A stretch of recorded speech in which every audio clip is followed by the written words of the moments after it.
Welcome back to another podcast, Trevor. How you doing today? I'm doing pretty well. How are you doing today, Christian? Doing good. Didn't sleep too well last night. I had this weird dream that I was an accountant. I don't even know where that came from. And it was kind of like a nightmare. And I have for some reason like bookkeeping, and it probably came from the fact that I'm doing it for our company now, and it causes me a lot of anxiety, all the bookkeeping and accounting. But it's a weird dream. Yeah, that would be a pretty scary dream. I've never had much of an affinity for that. I majored in engineering in college, and that was already way too much math for me, so I don't want any more. Yeah, I used to sleep with a recorder next to my bed so I could wake up and record my dreams. And I stopped doing that for some reason because one of my favorite bands, Nightwish, the guy that writes all the songs, Tuomas, he has a recorder and he wakes up and fresh from a dream and just talks to the recorder. And that's what becomes the song. So it's kind of interesting. So we have a lot of wisdom come to us during our dreams, I believe. I probably only remember like one or two dreams a month. I go to sleep, I'm out. There is not a thing happening until morning. Well, that could be good as well. Probably get better sleep that way. Yeah. In this podcast, we're talking about the human factor and, how it matters with medical device cybersecurity. Before we dive in here, can you explain what we mean by the human factor? So in cybersecurity, it's very often said that the human is the weakest link. Of course, computers are vulnerable to attack. They can be exploited with malware, all sorts of different hacks, but it's pretty easy to trick a person into giving up their password. It's often a lot easier to trick a person into giving up their password than a computer. Some of the most success that we've had on penetration tests are through social engineering campaigns. We set up a fake login panel, send out a bunch of emails, and then boom, all of a sudden we have 90 sets of passwords to use instead of trying to hack into the system ourselves. So not only is it often easier and more successful, but the impact is often far more severe. If someone's giving up their password for a VPN portal, you're able to get into their internal network, you're able to see a lot of pretty dangerous stuff. So what the big concern is that we always need to be thinking about is how can we fix this problem? You're never going to be able to change human behavior. You're never going to be able to change human tendencies. So it's a matter of trying to teach awareness and trying to implement controls that are going to reduce the impact of a successful exploit or reduce the likelihood that it will be a successful exploit. We've been talking about cybersecurity awareness training for a long time. I don't feel it's making a difference because we've done every company that we've worked with, they do phishing training over and over and over. They do this 1 hour cybersecurity training annually. Yet we come in there and are still able to get through with a phishing attack, or still able to get through with some sort of social engineering attack with a thumb drive attack where we just drop thumb drives around, they pick them up, put them in a computer. So do you feel like we're actually improving with this awareness? Yes and no. So one thing, and I know we've kind of talked about this before, but oftentimes cybersecurity is viewed as a necessary evil. It's not something that people want to do. It's not something that people want to be aware of. It's usually an inconvenience for most parts. What is a necessary evil? What's another example of a necessary evil? I know before I've used the example of going to the doctor, going to the dentist. It's something that nobody wants to go do. Nobody has a good time when they go to the dentist, but you have to do it. You have to stay on top of these things. I guess that's true. You don't have a good time in the dental chair. Yeah. Or regular maintenance of your car. I know a lot of people like cars. I'm not really a car guy. And so anytime I have to fix something on my car, it's annoying. It's something that I have to do, but I really don't want to do it. And cybersecurity is sort of the same thing. It usually only costs money.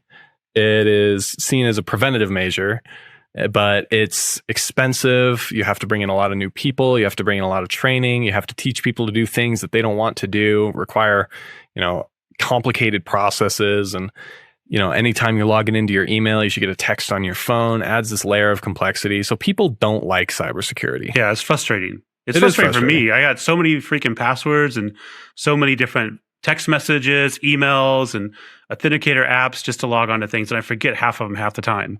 Yeah. And it's hard to keep track of all that stuff. And so people don't want to. They want to have their password be the same as their username. They don't want to get a text on their phone. They want it to be simple and easy. But if it's simple and easy, then it's simple and easy for the user, and it's simple and easy for the hacker too.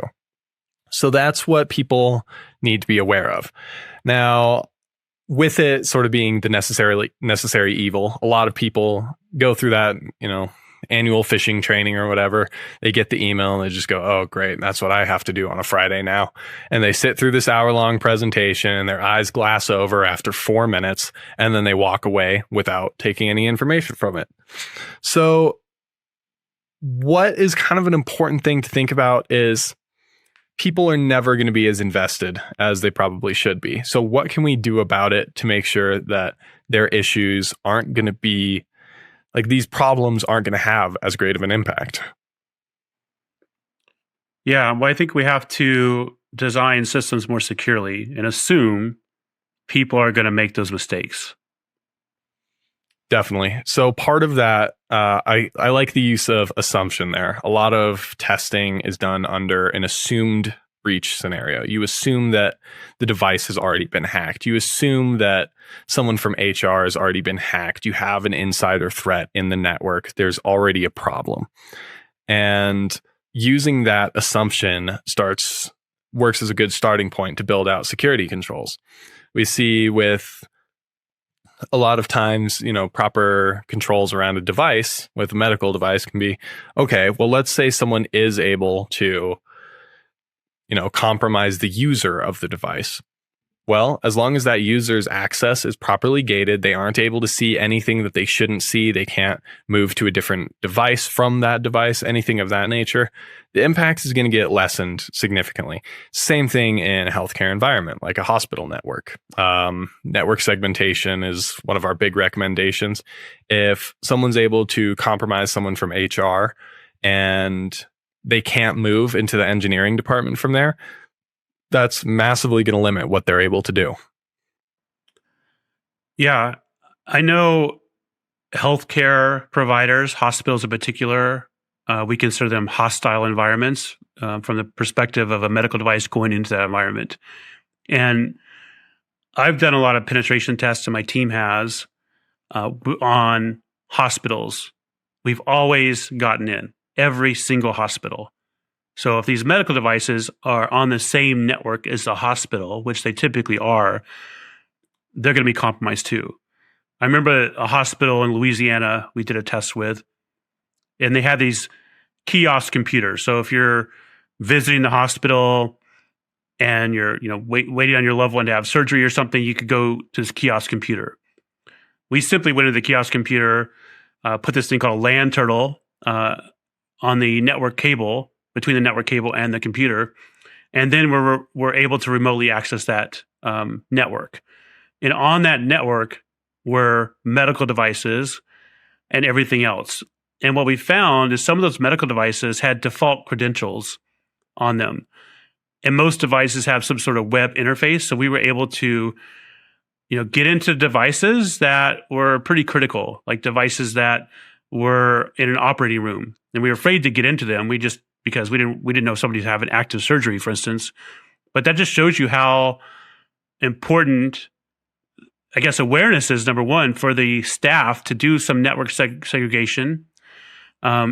Because without that, the risks are pretty high. Like in that scenario, it was pretty ridiculous. So what we were able to do, and I don't think a lot of people think about that at hospitals, but I remember doing some research, and there's an average per hospital bed of 14 devices. And those 14 devices, most of them have wireless connectivity. Most of them are connected to something. And if they're not segmented, a scenario like I just went through where I go to a kiosk computer and hack into it, effectively I can go into any patient room and connect to one of those medical devices. I can think of a similar situation where, same story, we're dealing with a hospital network, and they had like HR, payroll, accounting, all on the same network as the medical devices. And we were able to hack into a printer in the payroll for like accounting purposes and go from that printer into x-ray machines, into life support machines, and lock them out, disable them, change any functionality, any configurations that we wanted. So it's pretty scary to think about what all the problems were there. And it was all just from human error. People were not configuring these devices correctly. People were not setting up their networks correctly. Everything was on the same network. Everything used default passwords. There was no multi-factor authentication for anything across the entire network. So if we were able to get one set of passwords, we could just put it anywhere. So a lot of this isn't necessarily, there isn't an easy hack for the device in a traditional sense where you're sending an exploit to a machine and using that exploit to gain access. You're just using human error. You're taking someone's password that they haven't changed since 2016 and just putting it across the network to see what works. And sure enough, more often than not, it's going to work. So we're talking about human error, or I guess lack of awareness, on a couple of different levels. It sounds like we're talking about it from the user themselves. They may have a weak password. But we're also talking about it from the IT staff. Like the IT staff doesn't enable MFA or multi-factor authentication, and they don't do that network segmentation as we talked about. They don't, do patch management or any asset management. And I'm a big proponent of know thyself. Like number one in cybersecurity, if you don't know your own environment, how are you going to know if something malicious is on your environment? And I've never been anywhere, with the exception of one place, which is a really small environment, where they knew everything on their environment, where they had an accurate network diagram. And that's a pretty scary scenario. And on the opposite side, I've known pen testing companies and ones that I've done pen tests too, where we had a more accurate network diagram after we mapped out the target's environment than they had. And imagine if we were a cyber criminal. It's a pretty scary thing. So the awareness, I think, needs to go on, for the users. We often like to focus on the users, but it also needs to apply to the IT staff and the people setting the network up. So what's a good solution to make sure that these IT staff and the network administrators are properly taking care of their devices, taking care of the network? We know some kind of individual examples like mandatory MFA, having some network segmentation in place, but why isn't this done commonly in practice? Well, I think you said before, cybersecurity is a necessary evil. And people don't want to pay for cybersecurity. There's often this lack of budget for cybersecurity. And then what results is there's a data breach, and then all of a sudden there's an unlimited budget for cybersecurity.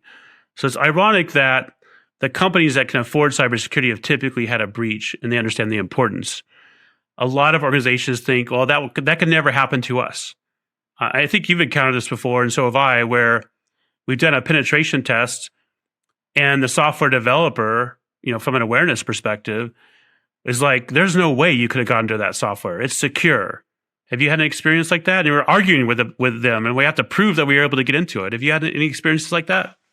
Yeah, I've definitely had some confrontations with engineers before. There's certainly a level of, people don't always like cybersecurity. They don't want it. And then we are attacking their product, and we're saying this product is not working the way it should. This product can be picked apart by a bad guy. And people don't want to hear that. They don't want to hear that something they've been working really hard on isn't, up to par and there are problems with it. So I can think of a recent example on a AI software as a medical device where I was able to forge my own authentication. They had a custom authentication process that wasn't cryptographically secure. So I could essentially break the encryption on their encrypted tokens, fill in my own data, re-encrypt it, and then pass it back into the application. And that would let me log in as a user and then change that role to admin and pass it in as an admin. There we go. And when I present this to the client and I'm saying, this is what I found, this is the problem, they go, that's impossible. This can't be done. And I showed them, I said, well, I'll walk through it right now. I turned on a screen recording. I show them step by step of the whole process, and they still don't believe it. They go, no, this can't be done. We did not design the product in this way. And at that point, it's kind of, well, I don't know what to tell you then, because I showed you that it can be done, and it can be done. But, it is difficult for a lot of people to hear that. It kind of feels like someone's attacking their system and hearing all these problems with it.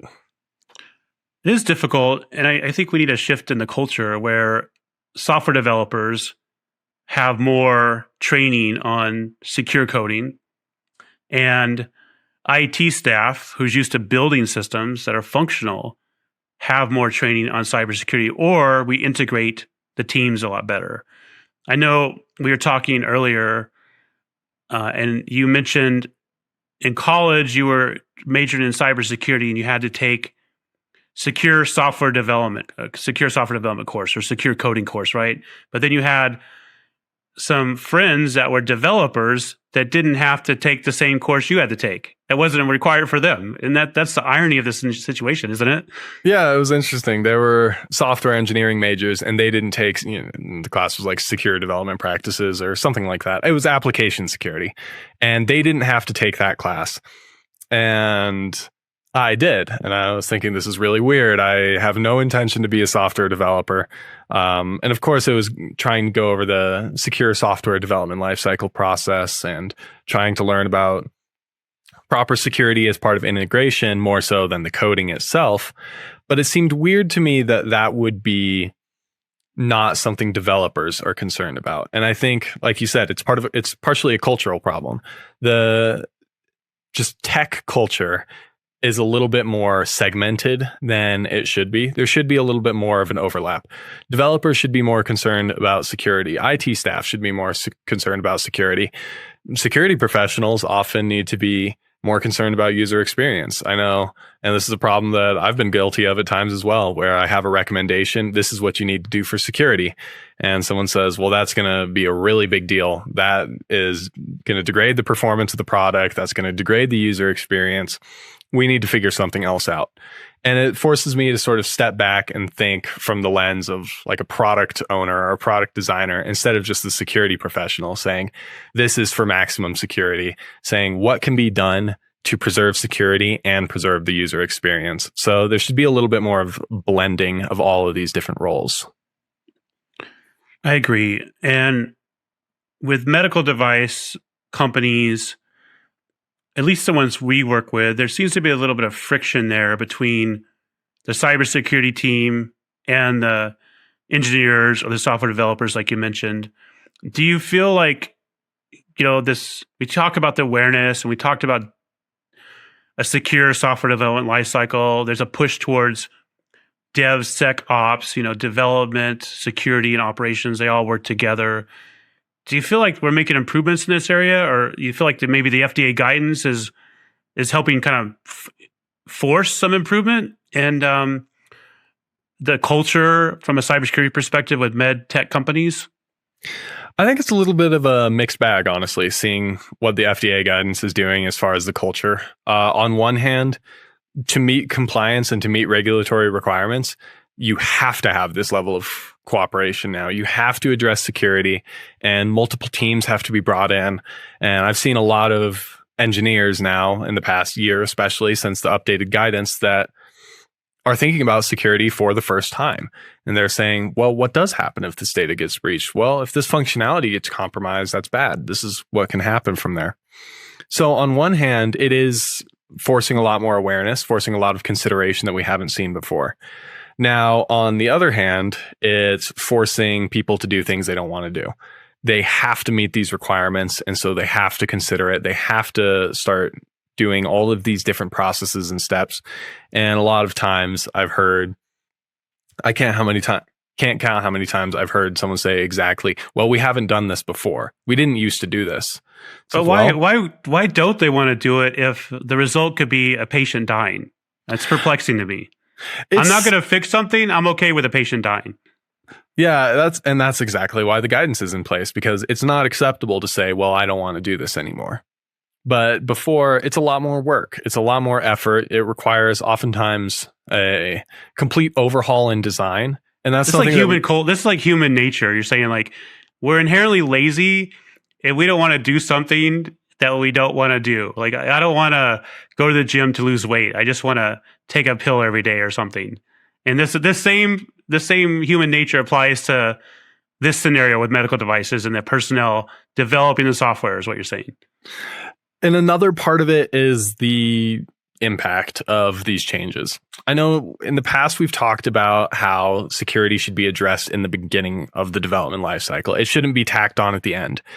And it's oftentimes not possible. You can't tack something on at the end. You have to go back, make significant changes, and it can cost a ridiculous amount of money to completely redesign a product from the ground up. And so when people are confronted with this reality, they get upset. They realize it's going to be expensive. They're going to experience setbacks. They may have made commitments. If they're VC funded, they say, hey, we're going to launch on this day.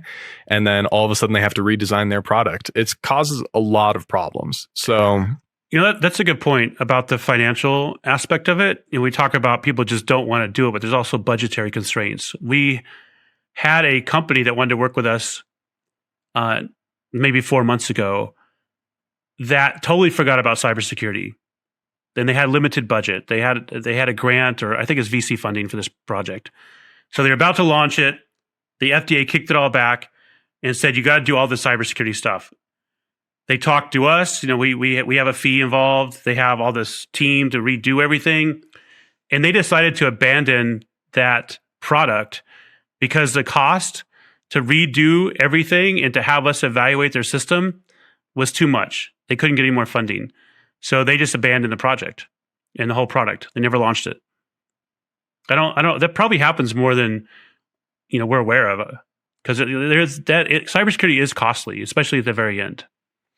Yeah, I can't even imagine how many times that's probably happened, but it's why there needs to be more awareness. People need to understand this problem from the beginning instead of just trying to slap it on at the end and say, well, hopefully this is going to fix the problems that we've had from the very beginning. But unfortunately, it just doesn't usually work like that. And so manufacturers and developers should be more aware of security from the very beginning. They should integrate it into the design process and integrate it into the requirements of the system instead of having it just be this afterthought.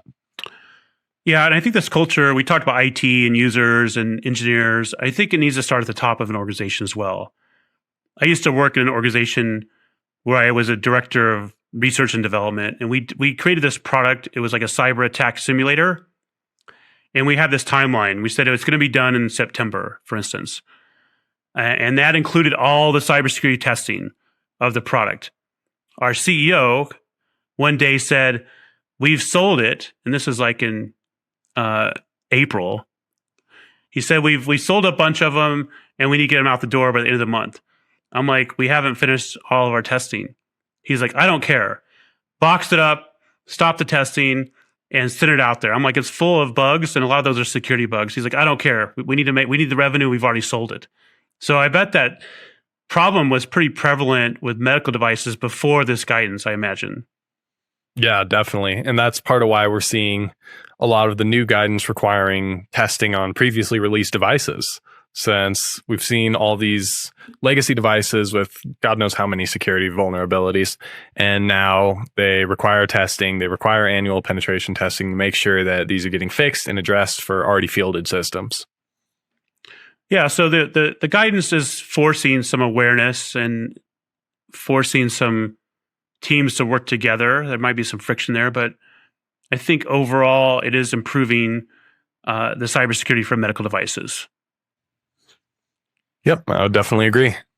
Well, thanks for tuning in to this episode where we talk about the human factor and some of the awareness challenges we have with cybersecurity, and how engineers and developers and the cybersecurity team and leadership and regulatory bodies, we all have to work together and have increase in awareness about cybersecurity and some of the dire ramifications in the case of medical devices if we don't actually include cybersecurity from the inception of the device. I hope you gathered some insights from this episode, and Thanks for tuning in, and I hope to see you on the next one.